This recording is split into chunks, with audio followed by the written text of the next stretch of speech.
beaucoup de monde déjà sur ce point de départ pour cette 4e édition de l'Évian Urban Trail, l'édition 2025, et je le disais tout à l'heure, une édition de record puisque l'année dernière, c'était le 3e, 600 participants, ce qui était déjà assez considérable, mais cette année, on a carrément explosé le compteur, si j'ose dire, puisqu'on passe à un peu plus de 1134, 1135, je crois qu'il y a eu quelqu'un qui s'est inscrit en toute dernière minute hier. Voilà, les inscriptions sont closes maintenant à quelques minutes du départ.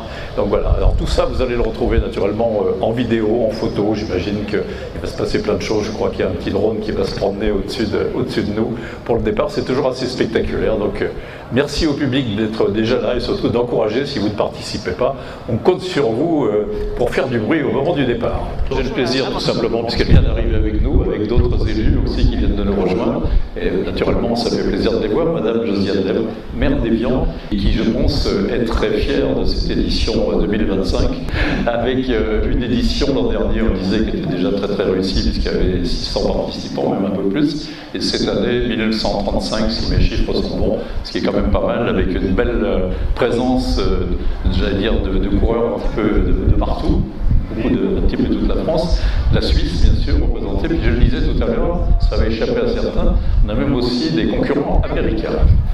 Alors bonjour à tous, c'est vrai qu'à Évian, nous sommes fiers de ce Urban Trail qui existe depuis plusieurs années. Cette année, nous avons battu les records puisque nous sommes passés 1000 inscrits sans les enfants, puisqu'on a une course spéciale pour les enfants, avec cette année une nouveauté puisqu'il y a un parcours de 29 km. Je voudrais vraiment remercier l'ensemble de mes collègues élus, mais aussi l'ensemble du personnel de la ville qui organise cette manifestation. Remercier aussi l'ensemble des bénévoles, parce que pour que ça réussisse, il nous faut des bénévoles. Donc ils ont répondu présents, les sports, les associations, ils sont présents. Donc un tout grand merci à l'ensemble des bénévoles. Et puis cette édition, je voudrais la dédier à Yannick Rochet, notre collègue qui est décédé il y a 15 jours maintenant, qui devait être là avec moi aujourd'hui. Donc on lui dédie cette édition et lui dire qu'il nous manque. Voilà, il est en photo là-bas, oui. Il est quand même avec nous, j'imagine. Il s'occupait beaucoup du sport et de la mobilité.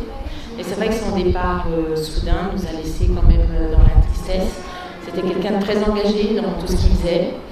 Et puis j'ai envie de dire maintenant stop, parce que l'année dernière c'était Florence, et cette année c'est Yannick. Donc l'année prochaine, plus personne.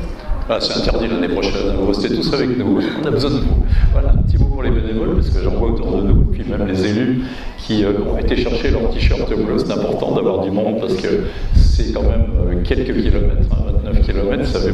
et puis il y a de la montée, il y a des petites rues, il y a plein d'endroits à sécuriser, donc c'est particulièrement important. Oui. Et puis nos partenaires, à remercier. Bien sûr.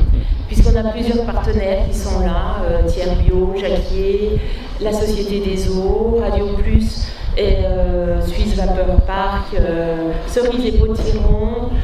Ils sont nombreux. Ils sont nombreux, Materne qui va nous offrir des compotes, Hyundai, et donc un grand merci à tous ces partenaires parce que c'est aussi grâce aux partenaires qu'on arrive à faire un événement. Bah évidemment, parce qu'il faut quand même un petit peu de monnaie dans tout ça, c'est lourd à organiser, mais quand il fait un temps comme aujourd'hui, c'est absolument magnifique. Et puis peut-être dire que l'année dernière, on avait fait un chèque à une association caritative, puisqu'on avait donné un chèque à Accueil et Partage. Et cette année, il y aura 1 euro versé pour l'association, donc chaque participant, pour l'association Arc-en-Ciel, je crois. Arc-en-Ciel, donc la bibliothèque pour les gens à l'EHPAD. Voilà, c'est l'EHPAD des Verdades, effectivement, qui, pour l'instant, elle a toujours changé de lieu. Elle reviendra peut-être. Elle y est déjà. Ça y est, ils ont déménagé. Alors, je suis en retard du milliard. Oui, ils ont déménagé. Ils ont emménagé. Ça y est, c'est tout bon, ils ont emménagé. Bon, épisode finalement assez court, donc tant mieux pour eux, j'imagine. Donc, ils sont bien chez eux maintenant. Oui, tout à fait. On est ravis de les accueillir de nouveau à Évian.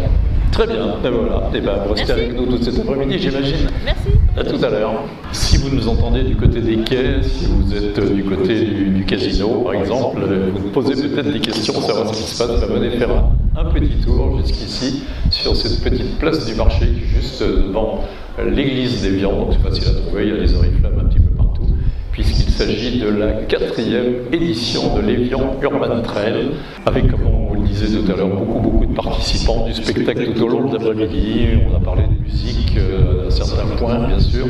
Ça va être un petit peu pour réconforter les participants. Et puis de l'animation tout au long de cet après-midi. 15h43, donc c'est le départ des enfants. ça va, on a un petit peu de temps devant nous, mais il y aura l'échauffement à faire, donc aux alentours de 15h55, quelque chose comme ça, le temps de finaliser les derniers barriérages, de façon à sécuriser tout cet espace. Madame le maire parlait à l'instant des partenaires de l'Évian Urban Trail 2025. Ils sont en affichage sur ces écrans géants. Vous pouvez les retrouver, bien sûr.